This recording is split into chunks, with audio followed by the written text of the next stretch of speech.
जामिया समाज के अंदर दीन को जिंदा रखने का एक अहम जरिया है। इसलिए मुसलमानों, आप ये आपके मोहसिन हैं, इनके एहसान को हमें समझना होगा। अगर हर आदमी अंग्रेजी पढ़ने वाला हो जाए, हर आदमी स्कूल और कॉलेज का सफर करने वाला हो जाए, मदारिस और मकातिब से अपना रिश्ता तोड़ ले, हर आदमी अपने मकान को चमकाने में, अपने बिजनेस को चमकाने लग जाए, मेरे मुसलमानों हमें बताइए, हमें कौन आएगा नमाज जनाजा पढ़ाने के लिए, हमारा निकाह पढ़ाने के लिए कौन आएगा, हमें मिंबर पर बैठकर कौन अल्लाह का कुरान सुनाएगा, हमें रमजान में 30 दिन अल्लाह का कुरान पढ़कर हमें कौन सुनाने के लिए आएगा।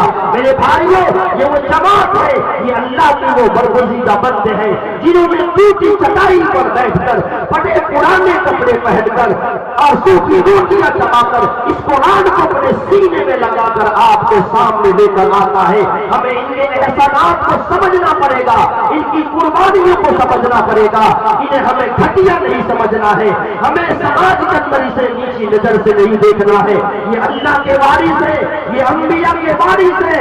याद रखिए, अगर कोई बस्ती का पहलवान है, कोई बस्ती का करोड़पति है, लेकिन अगर उसका एक बेटा है, वो बेटा लंगड़ा है, बाप के मरने के बाद वो लंगड़ा ही वारिस बनेगा, कोई दूसरा वारिस नहीं बनेगा।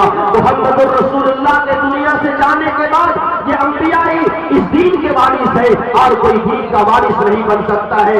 मेरे भाइयों, याद रखिए, ये मुसलमान दुनिया में उसी वक्त जिंदा है जब तक दीन का इल्म बाकी है, दीनी तालीम बाकी है, और दीनी तालीम उसी वक्त तक बाकी है जब कुरान का इल्म बाकी है, और कुरान उसी वक्त तक बाकी है जब कुरान के पढ़ने पढ़ाने वाले बाकी है। जिस दिन कुरान के पढ़ने पढ़ाने वाले खत्म हो जाएंगे, अल्लाह इस कुरान को वापस बुला देगा।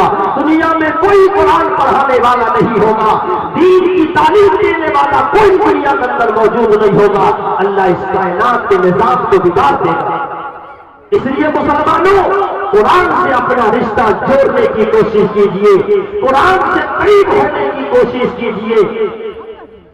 एक वक्त भी ऐसा भी आया दुनिया में, मुसलमानों का ज़माल का ऐसा वक्त भी दुनिया में आया है, मुसलमानों के पास हुकूमत नहीं थी, मुसलमानों के पास इक़्तिदार नहीं था। तातारी फितने के दौरान बगदाद के अंदर एक को नहीं, एक दिन में 2 लाख मुसलमानों का कत्ले आम हुआ। दरिया का पानी सुर्ख होकर चलता रहा, इतनी किताबें दरिया के अंदर डाली गई कि दरिया के अंदर किताब का पुल बन गया।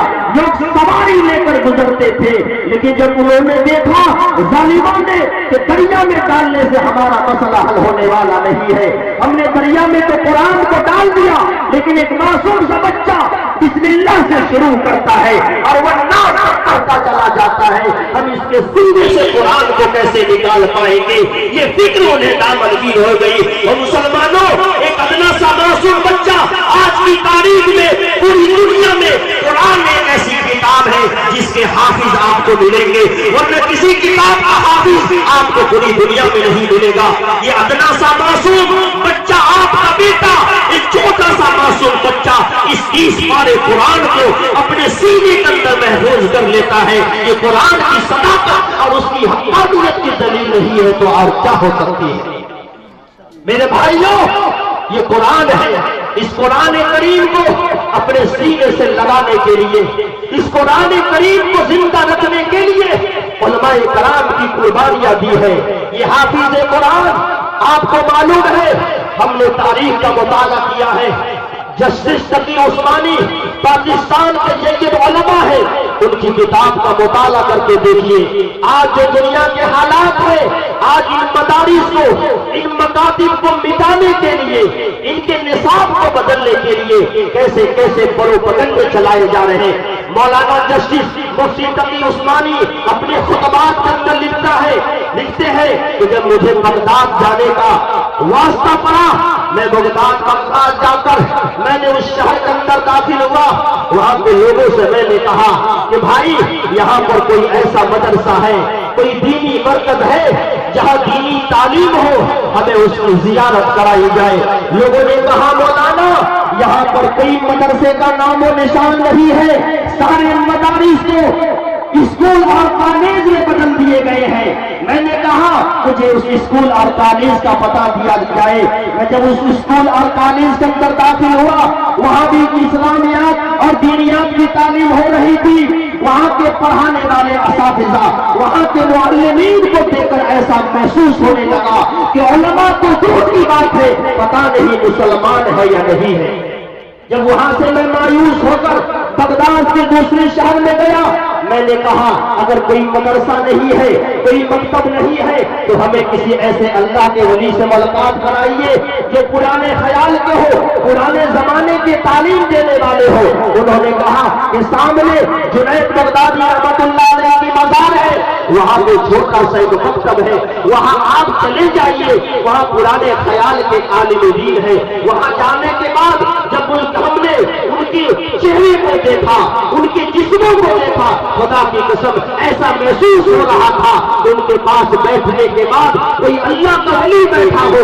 انہوں نے ہمیں دیکھ کر یہ کہنے لگے کہ مولانا جتنے بھی مدارس اسلامیہ تھے، جتنے بھی مکاتب تھے، جہاں راتوں دن اللہ اللہ کے رسول کی بات پڑھائی جاتی تھی، جہاں قال اللہ قال رسول کی باتیں ہوا کرتی تھی، آج سارے مدارس کو کالجوں میں، یونیورسٹیوں میں بدل دیا گیا ہے۔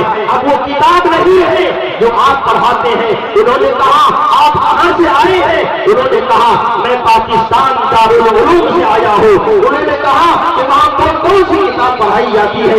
انہوں نے چند کتابوں کے نام گنوائے، ان کی چیخیں نکل گئی، وہ رونے پر مجبور ہو گئے کہ اللہ کی قسم اب تو ان کتابوں کا نام لینا ہمارے لیے مشکل ہے، اب تو وہ کتابیں سننے کے لیے ترس رہے ہیں۔ مسلمانوں یہی سازش آج ہندوستان کے اندر رچنے کی کوشش کی جا رہی ہے کہ جتنے مدارس ہیں انہیں اسکول میں بدل دیا جائے، جتنے مکاتب ہیں انہیں اسکول میں بدل دیا جائے۔